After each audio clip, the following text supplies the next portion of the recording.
Je suis Zéron Fouquet, je vais te parler d'une méthode de travail. Pour en avoir expérimenté un grand nombre, je vais te montrer la méthode de travail qui permet d'avancer le plus rapidement possible et d'apprendre le plus rapidement possible. C'est la méthode que j'appelle de la page. Comment tu apprends ta leçon? Tu apprends comment ta leçon? Tu ouvres ton livre de maths, puis tu regardes un petit peu, tu essaies de comprendre ce qui est écrit et tu t'arrêtes là?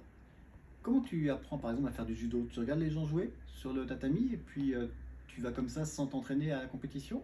Comment tu apprends à faire du piano? Tu écoutes Chopin, ton CD de Chopin, et après tu vas à une audition? Non, tu fais pas ça, tu pratiques.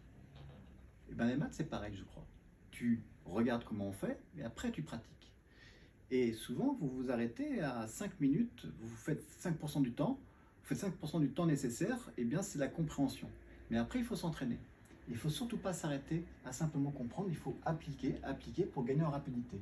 Je te propose d'appliquer la méthode de la page. C'est-à-dire que quand tu fais une page d'exercice, tu la numérotes. Comme ça, tu peux dire j'ai fait une page d'exercice. Quitte à refaire les mêmes exercices, c'est pas grave, il faut gagner en rapidité, je t'ai dit. Après, une fois que tu as fait une page, tu peux même la retourner, tu auras même un verso, et tu pourras faire la deuxième page. Et oui, une page recto verso, ça s'appelle une feuille. Une feuille, c'est une page recto, une page verso.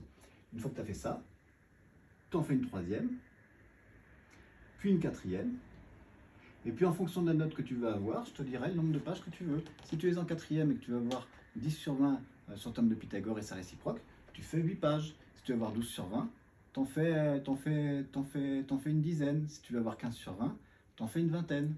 Voilà, votre note dépendra du nombre de pages d'entraînement que vous aurez réalisé. Donc au lieu de mesurer ta quantité de travail en heures, mesure-la en pages.